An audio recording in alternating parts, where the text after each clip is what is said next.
Hello students, पिछले lecture में हम लोगों ने साइक्लो कन्वर्टर्स के बारे में पढ़ा था, उनकी वर्किंग और उनके टाइप्स के बारे में पढ़ा था। आज का हमारा टॉपिक है चॉपर। तो जो चॉपर है यह एक ऐसी डिवाइस होती है जो किसी भी सर्किट में एक निर्धारित अवधि के लिए शक्ति को अर्थात पावर को फ्लो होने देती है। अर्थात chopper is a device which allows the power flow in a circuit for the required duration. Hence अर्थात एक ऐसी युक्ति जो किसी परिपथ में शक्ति के प्रवाह को नियंत्रित करने के लिए पावर सप्लाई को क्रमिक रूप से निर्धारित अवधि के लिए ऑन और ऑफ करती है। तो ऐसी डिवाइस हमारी क्या कहलाती है? चॉपर कहलाती है। अर्थात अगर कोई शक्ति प्रवाह हो रहा है, अर्थात जो हमारा जो चॉपर रहता है ये क्या होता है, किसी भी अगर कोई सर्किट रह रहा है तो सर्किट में जो पावर का फ्लो हो रहा है तो उसको नियंत्रित करने के लिए क्या है, ये पावर सप्लाई को क्या है, क्रमिक रूप से निश्चित अवधि के लिए अर्थात निश्चित टाइम के लिए उसे ऑन करेगी और निश्चित काम के लिए उसे ऑफ करेगी। तो इस तरीके से जो डिवाइस रहती है जो हमारी पावर सप्लाई को क्रमिक रूप से ऑन ऑफ करती है तो वो हमारा क्या कहलाता है? चॉपर कहलाता है। तो इस तरीके से हम जानते हैं कि किसी भी मशीन का जो सबसे सरल नियंत्रण होता है वो क्या होता है, उसे हम सीधे सीधे बंद कर दें और चालू कर दें। तो इस तरीके से सीधा सीधा नियंत्रण वही होता है। जैसा कि आप लोगों ने देखा भी होगा कि जो कुछ मशीनें रहती हैं जिनमें क्या होता है, अधिकतर मशीनों में रहता है कि जो इमरजेंसी स्टॉप वाला बटन लगा होता है। तो उससे क्या होता है कि पूरी की पूरी मशीन उसे स्विच को दबाने से बंद हो जाती है। तो इस तरीके से क्या होता है कि अगर कोई पार्ट ख़राब भी हो जाता है, कुछ भी हो जाता है, तो क्या है, वो मशीन को बंद किया जा सकता है। तो जो हमारे ये चॉपर है,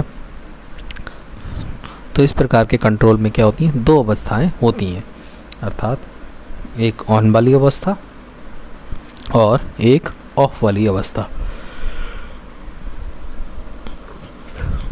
तो जो परिपथ रहता है, तो जब परिपथ में पावर को अप्लाई किया जाता है तो क्या होता है, जो हमारा परिपथ किस में आ जाता है, ऑन स्टेज में आ जाता है। और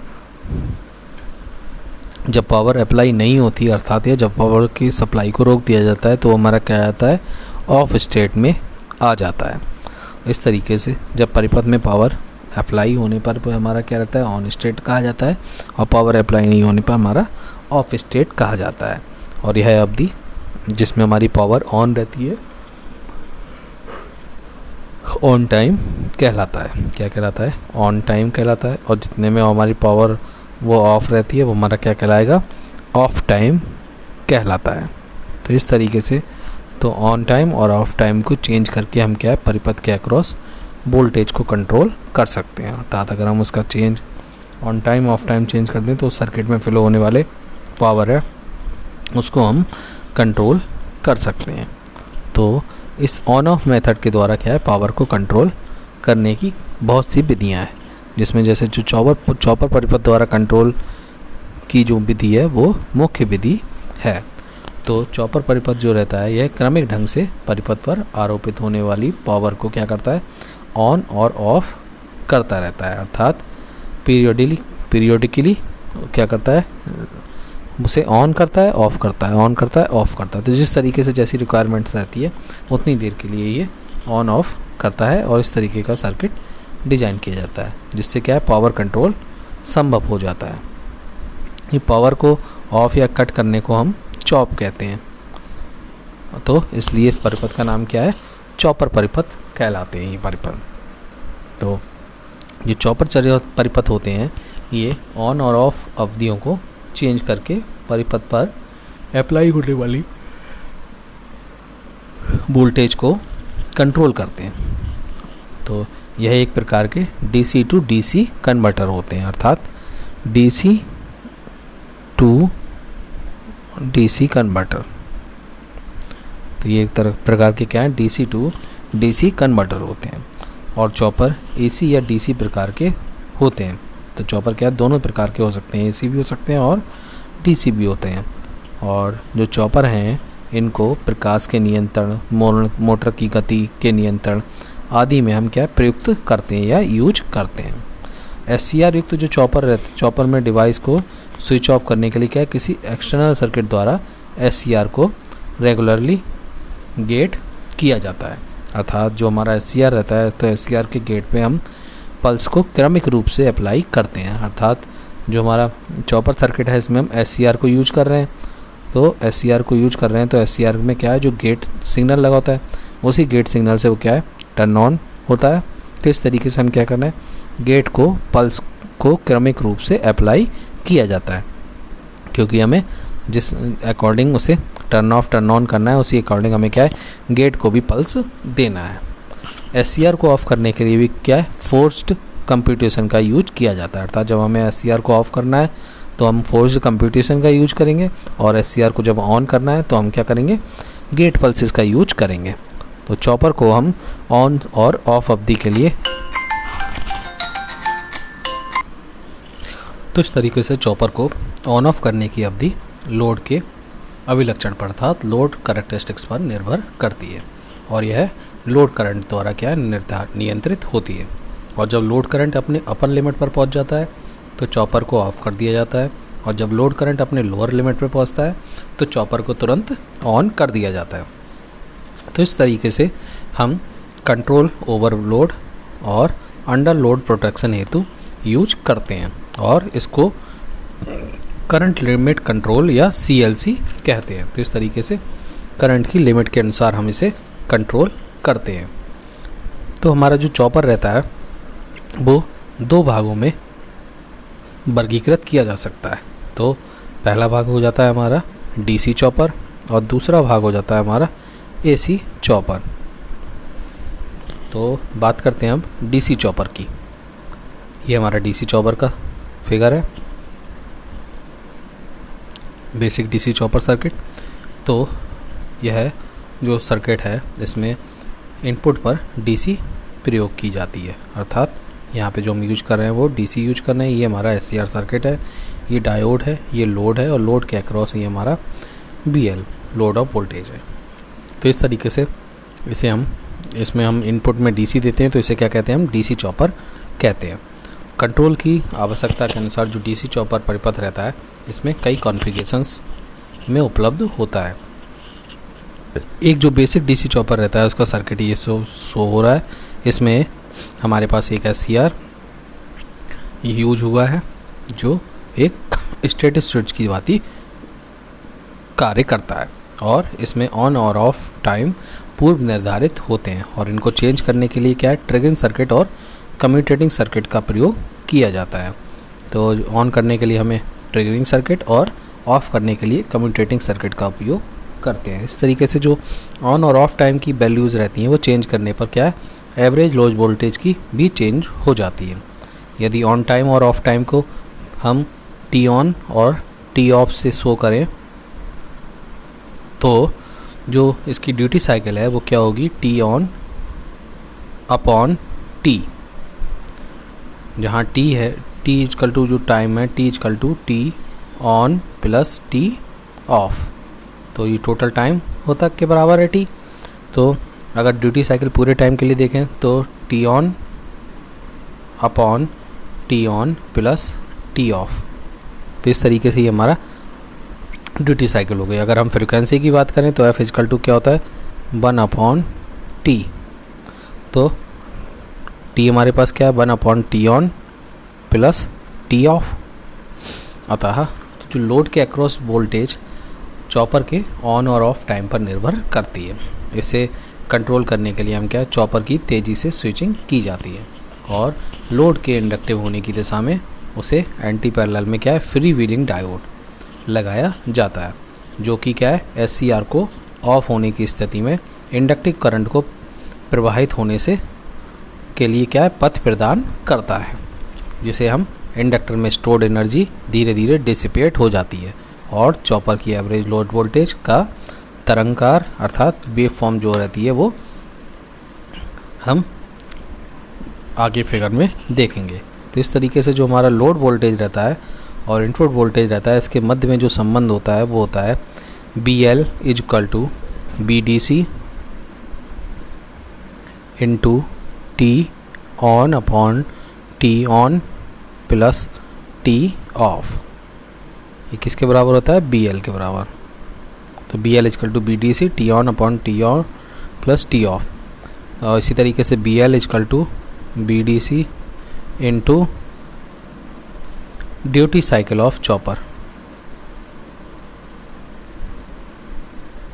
तो इस तरीके से जो उपरोक्त समीकरण है ये लोड वोल्टेज के दो फैक्टर्स पर डिपेंड करती है, पहला सप्लाई वोल्टेज और दूसरा चॉपर की ड्यूटी साइकिल। तो ये कौन कौन से फैक्टर्स हो गए जिन पर डिपेंड करती है? पहला सप्लाई वोल्टेज,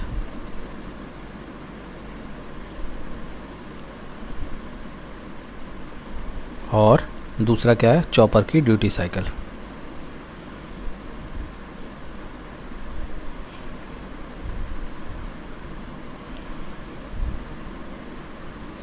तो इस तरीके से अगर हम इसका ग्राफ देखें तो ये हमें ग्राफ मिलता है, जिसमें क्या है? वेरियस वेव पैटर्न्स है फ्रीक्वेंसी चॉपर स्वीपिंग के। तो ये एवरेज लोड वोल्टेज है, जो इसमें क्या है? ये हमारा टी ऑन कंडीशन है, ये हमारी टी ऑफ कंडीशन है, ये हमारी एवरेज वोल्टेज है। तो ये टी ऑन, ये टी ऑफ, ये टी ऑन, ये टी ऑफ है। तो जो लोड करंट है उसको इंडक्टिव के रूप में देखें तो ये क्या होता है? चार्ज होता है, चार्ज होके ये डिस्चार्जिंग शुरू करता है, ये फिर चार्ज होता है, फिर डिस्चार्जिंग शुरू करता है, फिर डिस्चार्जिंग शुरू करता है। तो इस तरीके से जो चॉपर करंट रहती है वो इस तरीके से शो होती है। ये डिस्चार्ज पे 0, यहाँ पे फिर चार्ज, फिर चार्ज, फिर चार्ज। तो इस तरीके से ये हमारा फिगर रहता है, जिसमें अधिकांश स्थितियों में सप्लाई वोल्टेज जो है वो नियत रहती है और लोड वोल्टेज सीधे सीधे चॉपर की ड्यूटी साइकिल पर निर्भर करती है, अर्थात जो चॉपर की टी ऑन और टी ऑफ स्टेज होती है उस पर निर्भर करती है। या हम कह सकते हैं जो टी ऑन और टी ऑफ को चेंज करके हम एवरेज लोड वोल्टेज को कंट्रोल कर सकते हैं, और विभिन्न स्थितियों के अनुसार यह कार्य इस प्रकार से संभव है कि या तो हम टी एन को कांस्टेंट रखा जाए और टी एफ को वेरी कर दिया जाए, दूसरा टी ऑफ को कांस्टेंट रखा जाए, टी ऑन को वेरी कर दिया जाए, या T on upon T of को वेरी किया जाए।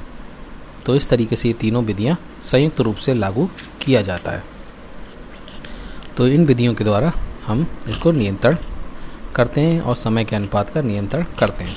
यह विधियाँ जो हैं वह समय अनुपालन नियंत्रण विधियाँ या टाइम रेशियो कंट्रोल मेथड कहलाती है, और इनका वर्गीकरण ड्यूटी साइकिल अर्थात T on upon T on plus T of के आधार पर किया जाता है।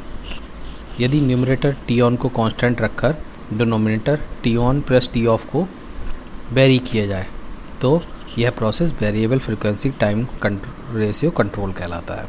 और यदि denominator T on plus T of को कांस्टेंट रखा जाए और न्यूमरेटर टी ऑन को वेरी किया जाए तो यह प्रोसेस क्या कहलाएगा? Fixed frequency time ratio control. तो इस तरीके से ये दो टाइप के कंट्रोल होते हैं, एक है हमारा न्यूमरेटर या टी ऑन मतलब कि variable frequency time ratio control, और दूसरा है हमारा डिनोमिनेटर या मतलब जिसमें हम डिनोमिनेटर को रखते हैं process fix frequency time control कहलाता है। तो इस तरीके से ये हमारे दो टाइप के कंट्रोल हो गए। अब हम बात करते हैं चॉपर फ्रीक्वेंसी को कंट्रोल करने के लिए यूज किए जाने वाले ट्रिगरिंग और कम्यूटेटिंग सर्किट्स की, क्योंकि ये सर्किट्स भी क्या है?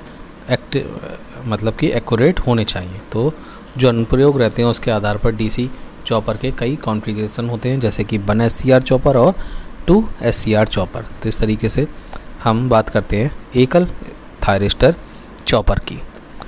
तो जो सिंगल थायरिस्टर रहता है इसका प्रयोग करने वाले चॉपर को हम शो किए हैं। इसमें हमारे L1 मतलब इसमें हमारा C1 और L1 ये क्या है? कम्यूटेटिंग कंपोनेंट्स है, और जबकि जो D1 है ये हमारा क्या है? फ्री व्हीलिंग डायोड है, और इंडक्टिव लोड है हमारा L, और जो क्या है हमारे लोड के साथ जुड़ा हुआ है। इसमें एक अतिरिक्त इंडक्टिव ऊर्जा को SCR के ऑफ होने की स्थिति में ये डिसिपिएट करता है। यह कम्यूटेशन प्रोसेस हमारा class B forced commutation process कहलाता है। कौन सा? Class B forced commutation process कहलाता है, जिसमें SCR को ऑफ करने हेतु कैपेसिटर क्या है, डिस्चार्ज करंट का प्रयोग किया जाता है, जो कि SCR करंट के विपरीत दिशा में प्रवाहित होता है। इसे हम ऑस्किलेटर चॉपर भी कहते हैं, क्योंकि जो परिपथ है, परिपथ को जो सप्लाई से कनेक्ट किया जाता है तब SCR को गेट किया जाता है, तो पूरी इनपुट वोल्टेज जो रहती है VDC ये लोड के अक्रॉस आ जाती है और लोड करंट प्रवाहित होती है। तो इस तरीके से जो कैपेसिटर C है इसकी ध्रुवता के अनुसार हो जाता है। जब यह कैपेसिटर पूरी तरह से चार्ज हो जाता है तो यह डिस्चार्ज होने लगता है, और इसकी जो इसकी डिस्चार्जिंग होती है, वो जो डिस्चार्जिंग पाथ होता है कैपेसिटर के, वो पॉजिटिव प्लेट SCR L1 और कैपेसिटर की पॉजिटिव प्लेट SCR L1 और जो कैपेसिटर रह रहा है ये कैपेसिटर की नेगेटिव प्लेट होता है। और जो SCR में डिस्चार्जिंग करंट होती है, यह करंट लोड की दिशा के समान दिशा में प्रवाहित होती है। यह इस तरीके से जो रहता है ये हमारा डिस्चार्जिंग करंट, ये रेजोनेंट सर्किट में होने के कारण क्या है, ऑस्किलेटिंग होता है और डिकेइंग होता है, जिससे कि जो हमारा पॉजिटिव हाफ साइकिल के अंत में डिस्चार्जिंग करंट का डायरेक्शन चेंज हो जाता है और कैपेसिटर वोल्टेज की पोलरिटी भी क्या है, चेंज हो जाती है। तो इस तरीके से यह डिस्चार्जिंग करंट अब SCR की धारा का विरोध करने लगता है, अर्थात जो ये डिस्चार्ज हो रहा है ये क्या करता है, SCR की धारा का विरोध करने लगता है। और जैसे ही यह दो धाराएं बराबर होती हैं, हमारा SCR क्या है, ये ऑफ हो जाता है और कैपेसिटर अब विपरीत पोलरिटी में चार्ज होने लगता है। इसके ऑफ होते ही हमारा जो कैपेसिटर है वो मतलब अपोजिट पोलरिटी में चार्ज होने लगता है, अर्थात इसकी जो राइट हैंड साइड वाली प्लेट है वो पॉजिटिव और लेफ्ट हैंड साइड वाली प्लेट नेगेटिव हो जाती है, अर्थात ये नेगेटिव और ये पॉजिटिव हो जाती है। तो इस तरीके से डिस्चार्जिंग करंट लोड के रेजिस्टिव पार्ट में ड्रॉप हो जाती है और SCR के ऑफ पीरियड में हमारा लोड करंट को के सीरीज में लगे इंडक्टर्स L के कारण निरंतर प्रवाहित होती है और यह फ्री व्हीलिंग डायोड में प्रवाहित होती है। तो इस तरीके से जो लोड वोल्टेज है वो अकस्मात बढ़कर BDC प्लस BC हो जाती है। कितनी हो जाती है? BDC प्लस BC, जहाँ जो BC है वो हमारी कैपेसिटर वोल्टेज है।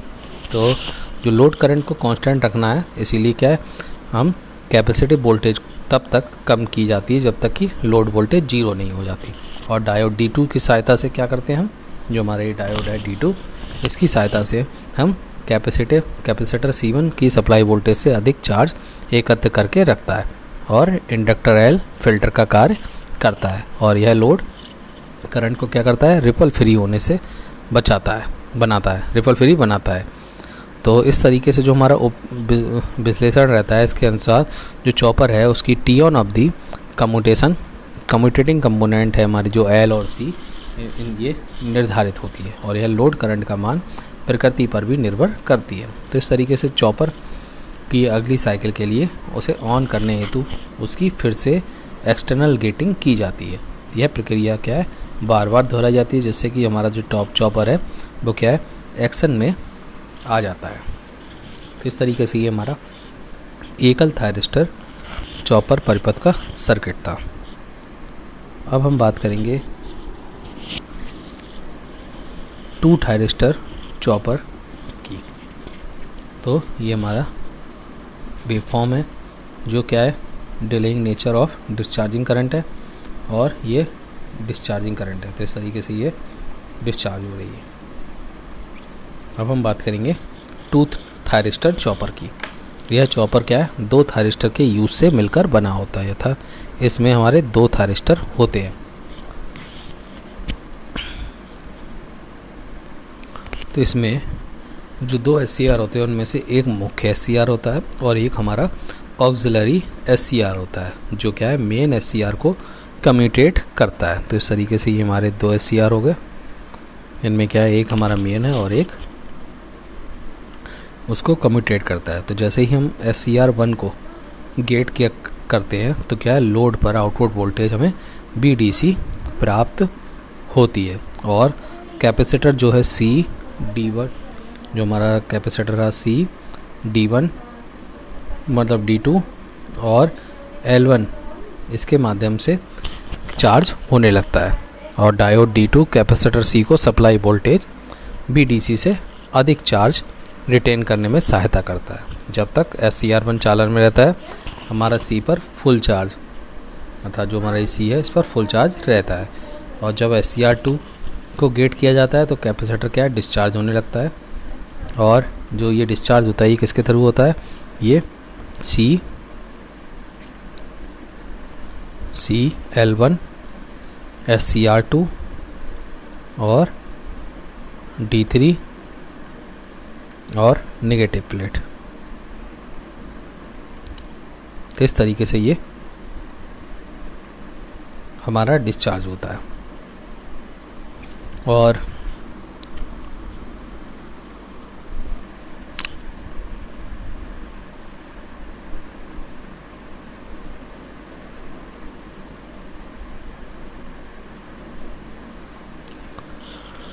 तो इस तरीके से हमारे नेगेटिव प्लेट ऑफ कैपेसिटर पर डिस्चार्ज होता है।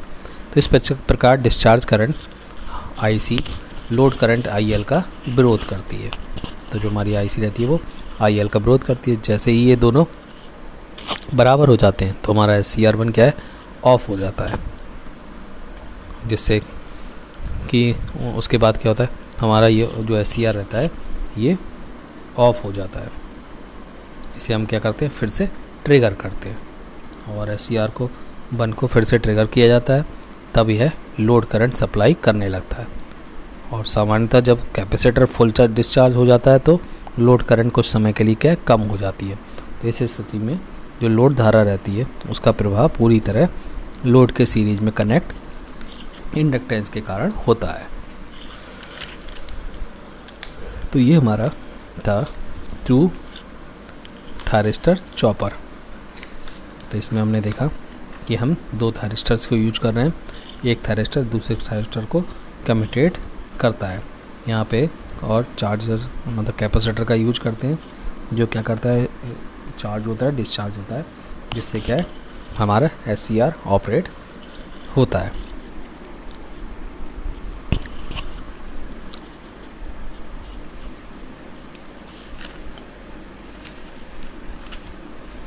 अब हम बात करते हैं डुअल कन्वर्टर्स की।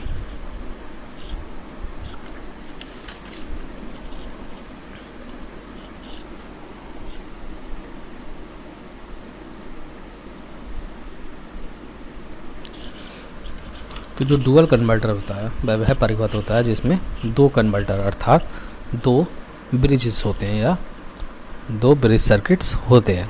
इसमें एक ब्रिज क्या है, कन्वर्टर की तरह, और दूसरा ब्रिज इन्वर्टर की तरह काम करता है। तो इसके हम ब्लॉक डायग्राम की बात करें तो ये हमारा ब्लॉक डायग्राम है, जिसमें क्या है, हमारा रेक्टिफायर है, ब्रिज 1 है, अर्थात इनपुट AC अप्लाई हुई, ये रेक्टिफायर है ब्रिज 1 DC, फिर फिल्टर DC, फिर लोड और फिर इन्वर्टर, ये ब्रिज 2 हो गया, और यहाँ पे हमें आउटपुट मिलता है। तो इस तरीके से ये हमारा डुअल कन्वर्टर का यूज हमारा उन परिपथों में होता है जहाँ लोड को रिवर्सिबल DC देने की आवश्यकता होती है। तो इस तरीके से डुअल कन्वर्टर DC मोटर के स्पीड रिवर्सल और रीजनरेटिव ब्रेकिंग में यूज किया जाता है। तो ये जो डुअल कन्वर्टर होता है इसकी दोनों ब्रिज एक साथ या अलग अलग यूज की जाती हैं। डुअल कन्वर्टर हमारा सिंगल फेज़ और 3 फेज़ किसी भी टाइप का हो सकता है। तो एक सिंगल फेज़ डुअल कन्वर्टर के बारे में हम लोग डिस्कस करेंगे। इसमें हम ये हमारा single phase dual converter circuit है जिसमें हमारे 8 SCRs हैं। तो इस तरीके से जो हमारे 4 SCR 1 2 3 4 हैं, ये हमारा क्या है, एक ब्रिज को बना रहे हैं, और 5 6 7 8 हमारे दूसरे ब्रिज का निर्माण कर रहे हैं। तो इस तरीके से जो डुअल कन्वर्टर है ये हमारे 8 SCRs का यूज करता है।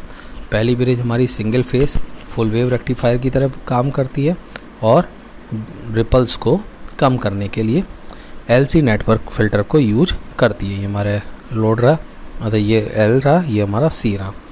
तो इस LC नेटवर्क को यूज करती है, और रेक्टिफाइड DC लोड को डीसी लोड को प्रदान की जाती है। और दूसरी ब्रिज में एससीआर क्या है हमारा, अपोजिट मोड में जुड़े हैं और सिंगल फेज इन्वर्टर की तरह कार्य करते हैं। तो ये हमारा क्या है, इस ब्रिज से अपोजिट मोड में होता है और ये सिंगल फेज इन्वर्टर की तरह कार्य करता है।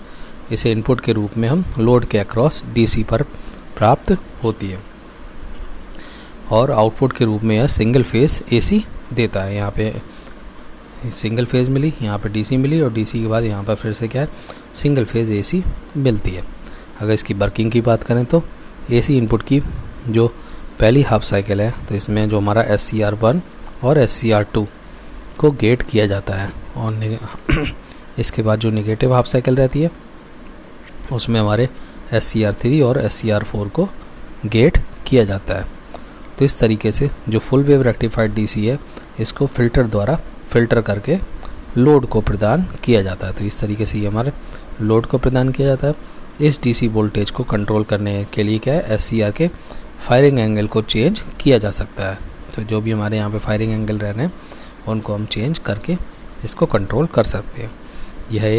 यह ब्रिज जो है fully controlled single phase rectifier की तरह व्यवहार करता है। जब ब्रिज 1 गेटेड होता है तो ब्रिज 2 इन्वर्टर की तरह कार्य करता है और आउटपुट पर एसी प्रदान करता है। ब्रिज 1 के गेटेड ना होने की दशा में, अर्थात इसको हमने गेट पल्स ना दी जाए, तो ब्रिज 2 भी क्या है, रेक्टिफायर की तरह काम करता है।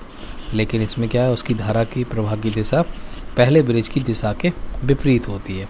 अर्थात इसमें धारा की दिशा इधर है, इसमें धारा की दिशा उसके अपोजिट होगी।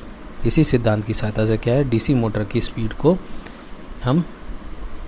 को रिवर्स किया जा सकता है और डायनामिक ब्रेकिंग हेतु दूसरी ब्रिज की एसी आउटपुट को एसी सप्लाई को फीडबैक किया जाता है। तो इस तरीके से ये हमारा सिंगल फेज डुअल कन्वर्टर था जिसके बारे में हमने पढ़ा। अब हम बात करते हैं कुछ ऑब्जेक्टिव क्वेश्चंस की जो आपके पेपर्स में आ सकते हैं। जो पेपर का टाइप आपका ऑब्जेक्टिव क्वेश्चंस का ही रहना है। तो जैसा पहला क्वेश्चन हो सकता है, SCR में कितनी परतें होती हैं, तो आपका ऑप्शन हो जाएगा 4 परतें होती हैं, PN। SCR में कितने टर्मिनल होते हैं, तो SCR में हमारे 3 टर्मिनल होते हैं। तो इसमें हमारा 3 सही है। तो 3 टर्मिनल कौन से होते हैं, एनोड, कैथोड और गेट। इसी तरीके से पल्स गेट ट्रिगरिंग किसकी सहायता से की जाती है, तो हमारा ऑप्शन है BJT, UJT, FET और RC सर्किट। तो जो पल्स गेट ट्रिगरिंग है वो UJT की सहायता से की जाती है। तो इसी तरीके से और क्वेश्चंस की बात करें तो फॉरवर्ड वाइस कंडीशन में SCR के 3 में से कितने जंक्शन फॉरवर्ड वाइस में होते हैं, तो अर्थात जो हमारा SCR है उसमें हमारे पास 3 जंक्शंस होते हैं इस तरीके से, 1 2, ये हमारा P और N। तो इस तरीके से 3 जंक्शंस होते हैं। तो फॉरवर्ड वाइस में जो है हमारे कितने जंक्शन होंगे, हमारा अगर फॉरवर्ड वाइस में है तो हमारा ये वाला जंक्शन और ये वाला जंक्शन फॉरवर्ड वाइस में होगा, ये हमारा रिवर्स वाइस में होगा। तो फॉरवर्ड वाइस में हमारे 2 जंक्शंस होंगे। रिवर्स वाइस में SCR में 3 में से कितने जंक्शन रिवर्स वाइस में होते हैं, अर्थात जो रिवर्स वाइस है उसमें कितने जंक्शन रिवर्स वाइस में होंगे, तो रिवर्स वाइस में भी हमारे जो SCR है उसके 2 जंक्शंस रिवर्स वाइस में होंगे। SCR की होल्डिंग करंट उसकी लॉचिंग करंट की तुलना में क्या होती है, 2 गुनी होती है, या बराबर होती है, या थोड़ी ज़्यादा होती है, या थोड़ी कम होती है। तो जो हमारी SCR की होल्डिंग करंट रहती है वो लैचिंग करंट से थोड़ी कम होती है। तो हमारा ये D ऑप्शन सही है। तो इस तरीके के क्वेश्चंस को आप प्रैक्टिस करेंगे और करने की कोशिश करेंगे जो कि आपके पेपर के लिए इम्पोर्टेंट है। अगले लेक्चर में हम लोग नया टॉपिक शुरू करेंगे। Thank you.